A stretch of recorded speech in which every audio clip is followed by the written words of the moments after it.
Hey folks, John Cantera, the Double Broker Bounty Hunter, and I'm here for AccuBid Pro and Stop the Scam. We're going to be talking today about the owner-operator relationship uh, between owner-operators and carriers and the kinds of fraud that come up as a result of it and how to avoid that kind of mess. If you are a carrier, uh, and you're contemplating bringing on owner operators, or if you are an owner operator looking to lease onto a carrier, this is definitely one segment you don't want to miss.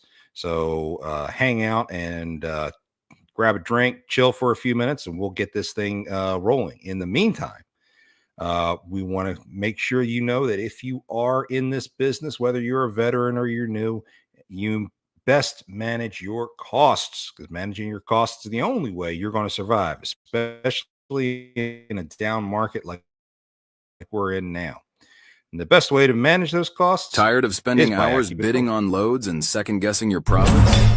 Introducing AccuBid Pro, the mobile app designed for the everyday owner-operator. We simplify load bidding, making it fast, accurate, and stress-free. Know your operating costs up front to ensure every load is profitable. Plus, for a limited time, enjoy a 30-day free trial. Stop guessing and start earning. Download AccuBid Pro today, available now in the App Store. Bid better with AccuBid Pro.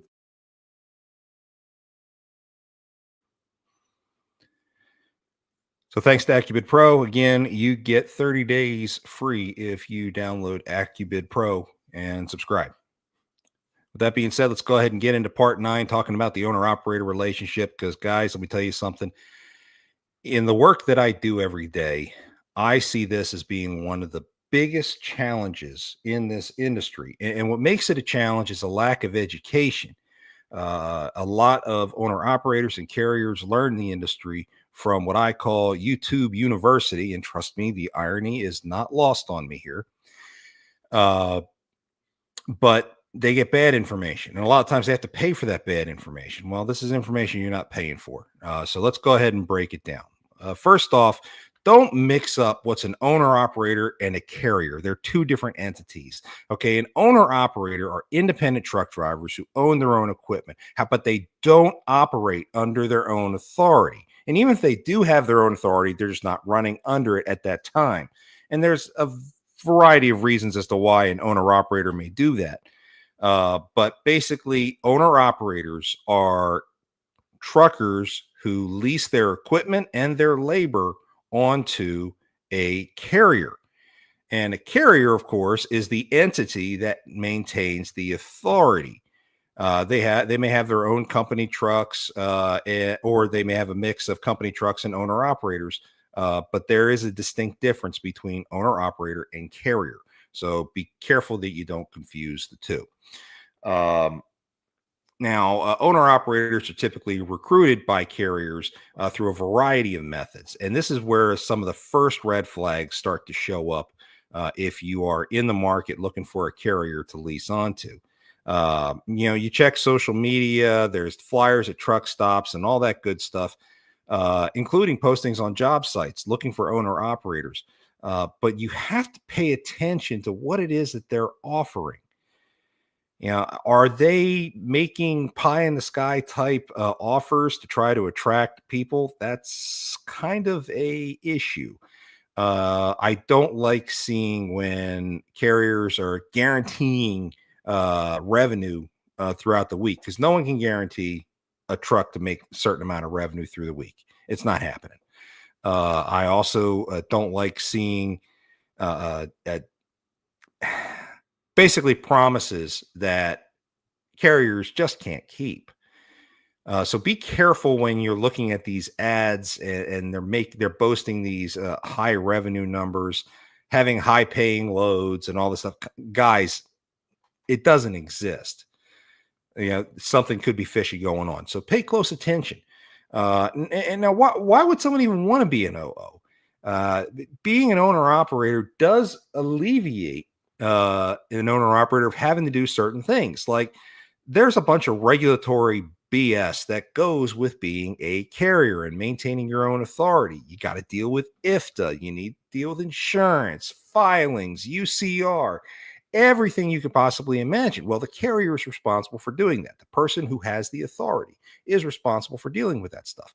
So it makes sense that some people just who are not inclined to deal with regulatory matters might prefer to go the owner operator route.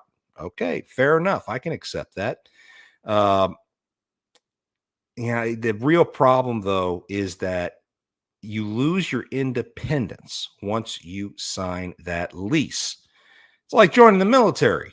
It's voluntary until you put your name on the dotted line. Then it's not voluntary anymore. All right, here's the fun part. I have a bunch of regulatory guidance in here. It may very well be dry as hell, and it may not exactly be entertaining, but this is the meat on the bone. When it comes to accusations of double brokering and other kinds of fraud, and the carrier says, oh, well, he's leased on. This is what leased on is supposed to mean by regulation. And the regulation that has all this stuff is 49 CFR 376. That is the section that deals with leases. Subparagraph 12 is what really is the items that are necessary to be contained in the lease in order for a lease to be considered, well, let's just say valid. Okay, so when you're an owner operator evaluating a carrier, you need to be looking for all of these things in the contract before you sign it to make sure that you are getting onboarded with a good carrier.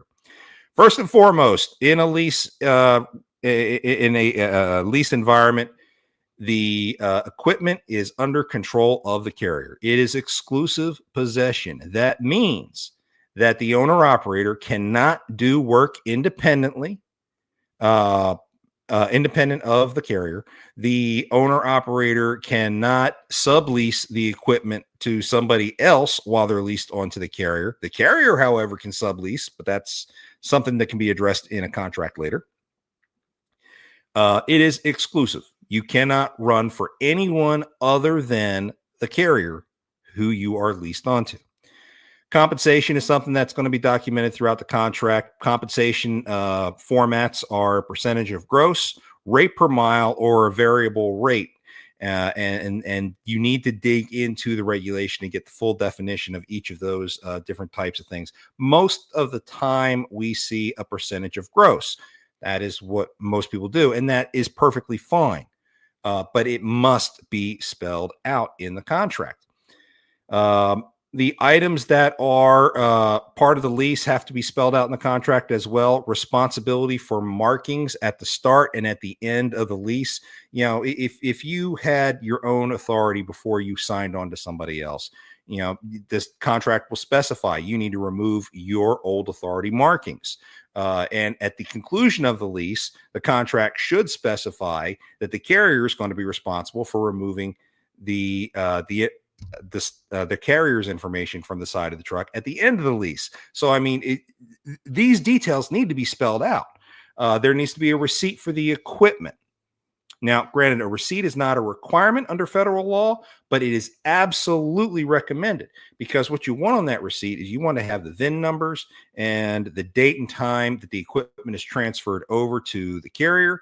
And then once the lease is concluded, that receipt needs to be signed back over to the owner operator who is accepting responsibility for the equipment again at the end of the lease. In fact, that receipt is really important to your insurance company because your insurance company needs to know that the truck was either onboarded and then offboarded again from the authority before it pulls that truck off of the insurance. Responsibility for fuel, taxes, mileage, permits, tolls, all of these things must be addressed in that contract.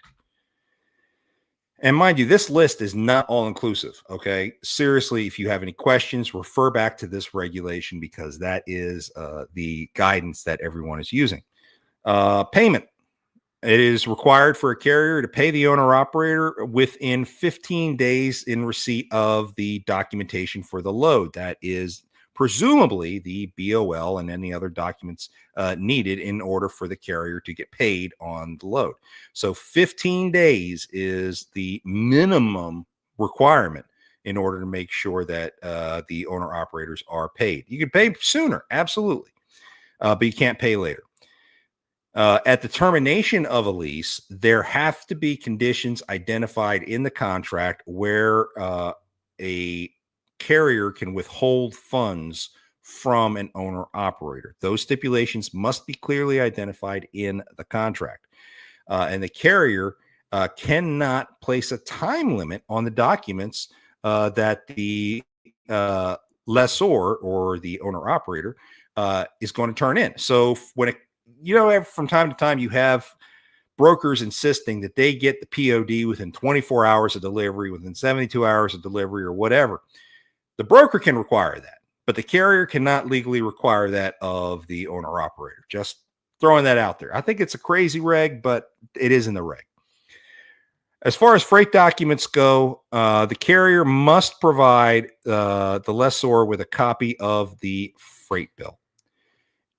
What this does is this gives the owner operator an audit trail. The audit trail, especially if we're talking about a percentage payment arrangement, that audit trail is absolutely necessary.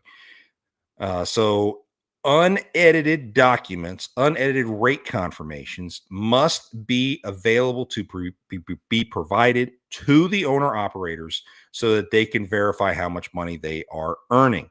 That is an absolute must. What the carrier can do is the carrier can block out the name of the broker and any customer identification that can be blocked out. But otherwise, guys, the owner operators have every right in the world to see the actual rate confirmation. You need to be able to provide that. If there are chargebacks of any kind, that must be specified in the agreement as well, and how those chargebacks are computed.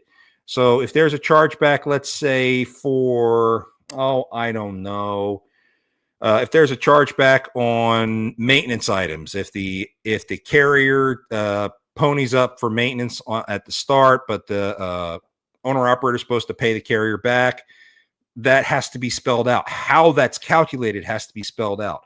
All of that needs to be spelled out. And if there's any like fines or something that the owner operator has to pay on the carrier's behalf, the carrier has to provide those fine documents to the owner operator to justify those chargebacks. So it's all about accountability. I hear a lot of times owner operators coming to me saying, John, I don't think he's paying me what I'm supposed to get. Well, did you get a copy of the rate confirmation? No, he doesn't give me the rate confirmation. Well, that's wrong. Carriers, you're required to provide a copy of the rate confirmation. End of story. He's trying to fine me for this. Okay, well, tell him to provide a copy of the document that justifies him giving you the fine. Well, the carrier has to provide then that documentation. If they can't provide it, the fine is not valid. Products, equipment, etc. from the carrier, the owner operator is not required by law to purchase anything that the carrier requires in order for the truck to operate. Okay, this includes things like ELDs and stuff like that. However, ELDs are required. So it could be that the owner operator can buy their own ELD, or the owner operator can allow the carrier to purchase the ELD and then make an arrangement when it comes to payments for that. But any talk of how to reimburse a carrier for payments on an ELD unit or something of the like needs to be specified in the contract before you ever sign it, guys. Before you ever sign it, all this stuff must be showing up. Copies of the lease. There should be at least 3 copies of the lease, and all parties have to sign that lease. And I know as a dispatcher, when I sign a rate confirmation on behalf of my carrier, I almost never get a copy of the rate confirmation signed by the broker. And as an industry, we accept that as a standard. And once the carrier signs it, it's good to go and everything's good. That's not that way with these leases. Both parties must have their signature on a copy of the lease. and there must be 3 copies out there. First copy is going to be held by the carrier, second copy by the owner operator or lessor, and lastly, an additional copy must be maintained with the equipment. So if DOT were to pull over a truck and you got Joe's trucking on the side of the truck, but you actually haul for a different trucking company and you got a different trucking company's DOT number on the side, you have to be able to provide a copy of the lease document that proves that Joe's Trucking has been leased onto the other carrier. That is a requirement, folks. So please make sure that you have that handy.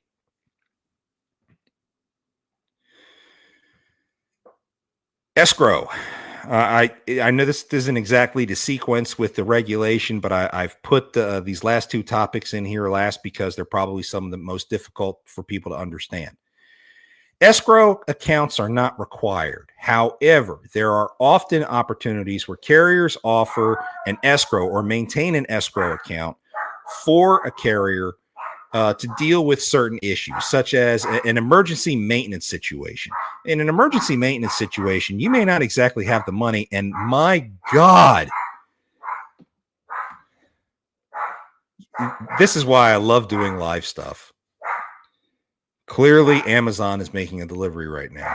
Anyway, escrows are not required, but if a carrier maintains an escrow, that escrow needs to be identified in the contract, however much that is. Now, if you do have the escrow, there are certain requirements. The amount and what the funds can be applied to has to be specified in the contract. The carrier also has to account for any transactions from that fund upon request.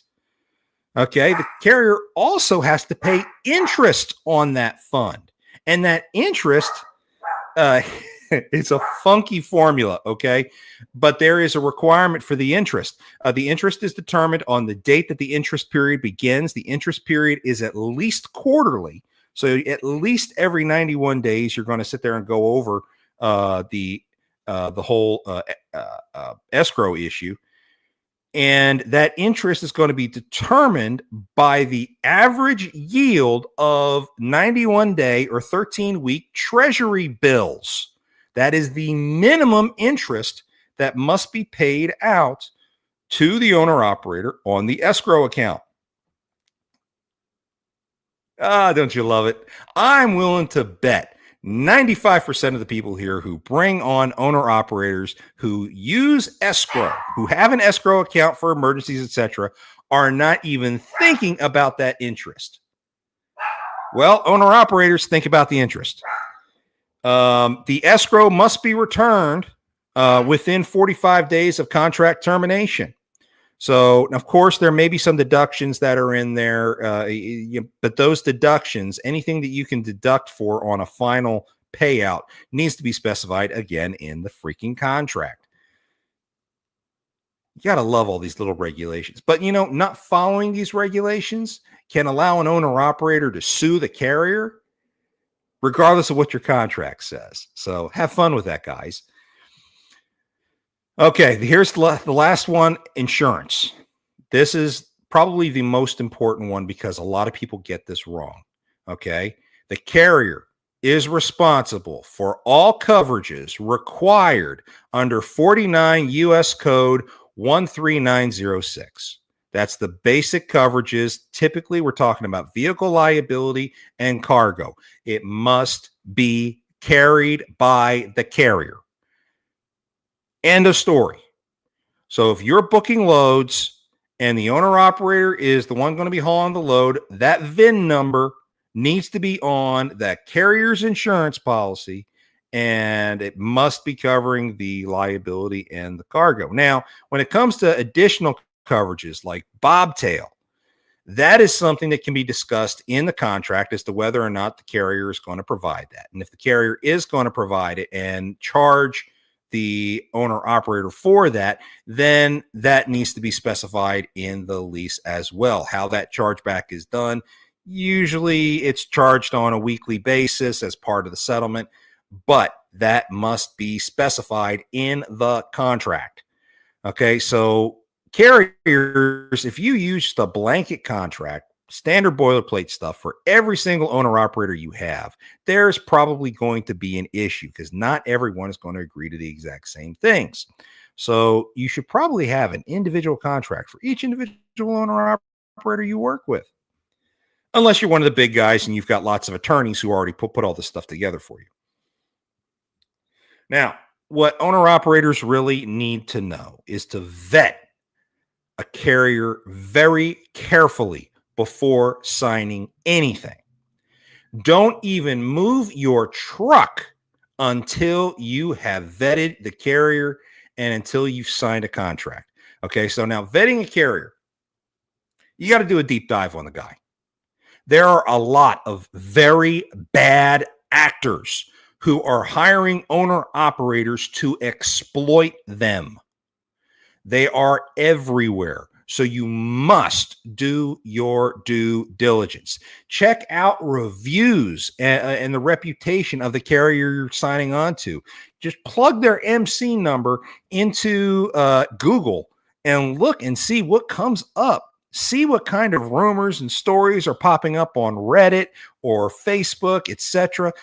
There are tons of bad actors out there doing this stuff. So you must know who it is you're doing business with. Read that agreement from start to finish. Know exactly what you are financially responsible for and what you're not financially responsible for, and hold the carrier's feet to the fire to make sure they are doing their part. I also recommend that any owner operator ask for references from the carrier. I would ask for a minimum of 3 references, including carriers who are owner operators who are currently working with the carrier and owner operators who are no longer working with the carrier. I want to know why they left. I want to know whether any issues getting paid. I want to know whether any issues with the fuel card.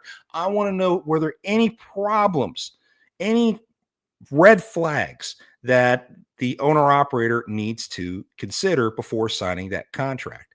And if a carrier is not willing to give you that information, don't sign on with them.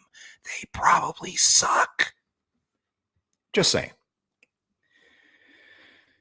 Some other things you need to look for in the contract, and I kind of already covered it by what's in the regulation. Check the insurance. Okay. Make sure that they specify information about the insurance in the contracts. Go through that contract with a fine-tooth comb and then go through the regulation. That's 49 CFR 376.12. Go through the regulation and make sure those items are addressed. For insurance, does the carrier charge premiums back to the carrier, to the owner operator for the policy? What are the coverage limits for the policy? If you're paid on a percentage basis, does the carrier provide unaltered copies of the rate confirmations? Again, the carrier can blank out who the broker is and who the consignee and consignor are, but that's it. That's the only thing they can manipulate. They cannot be manipulating the numbers. Does the driver cover cargo and liability? They should.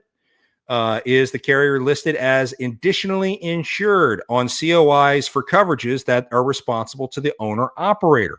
And I'm not talking about certificate holder. I'm talking about additionally insured. And this is only for coverages that are responsible for the owner operator to carry on their own. And this could be like bobtail,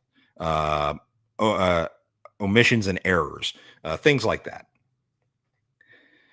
Some other things to look for in the contract: fees and costs. The scammers that hire owner operators pepper in different fees all throughout the contract. They try to hide those fees, i.e. the term hidden fees. You need to make sure you're going through that contract with a fine-tooth comb. Are there fees for being late, bad conduct, being early, etc.? All these different things.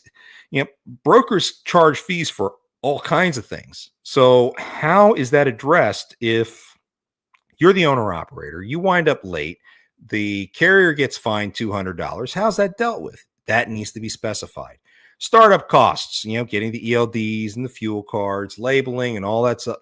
It all has to be identified in the contract ahead of time. Closing fees. Is there an early contract termination fee? What needs to be returned? What are they going to withhold your money for if you don't return certain things? Again, all of these things are spelled out in the regulation. Review the contract, review the regulation to make sure the contract is in compliance, and you will be in decent shape.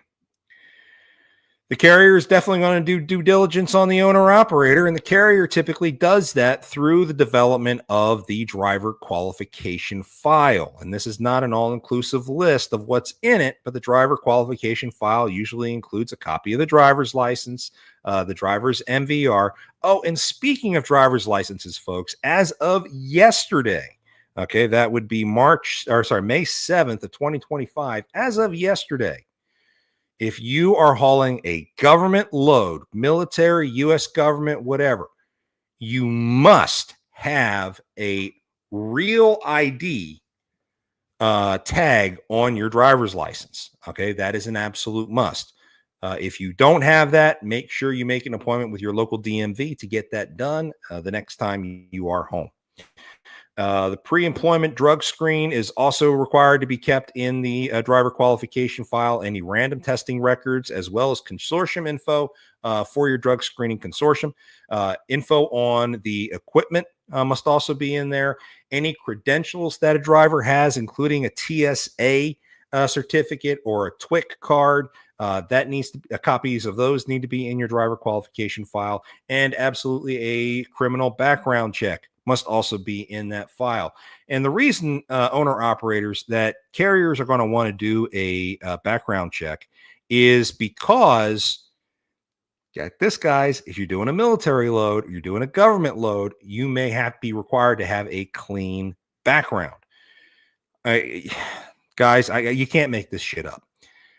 When I was a carrier back in the day, some 7 years ago, I sent my driver on to Dover Air Force Base to make a delivery in Delaware. Well, my driver, who was 70 years old, had a youthful indiscretion when he was, I think, 12 years old. He was arrested for possession, marijuana. Now, this is a long, long time ago, and that record had long been expunged. But when you're going onto a military base, that stuff's still visible. Okay. So they would not allow him on the base, even though he has nothing else on his record and his childhood record is sealed. They would not allow him on the base because of the presence of that one charge from so long ago. If you're going to send a driver onto a military base, they must have a flawless background. I'm not talking speeding tickets. I'm talking about getting arrested. Though I will tell you another fun story. I had a driver going on to it wasn't Hunter Army Airfield. It was Fort Stewart in Georgia. We were doing a residential delivery there. And my driver got a speeding ticket in his personal vehicle about a week prior. And he hadn't had his court date yet. And of course, he hadn't paid it yet. It just happened. Well, he got arrested at the gate of the base because he had an active citation against him and was turned over to the local city police, who, of course, immediately released him, but they would not allow him on the base. So know what's going on in your drivers' lives. Know if they've got tickets. Know if they've got any charges against them. And then keep them away from the military bases if they do. So you got to do your due diligence too.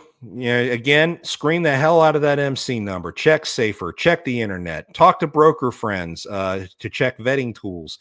Whatever it is you got to do, make sure you're working with a good actor. You don't want to be playing with one of these scumbags.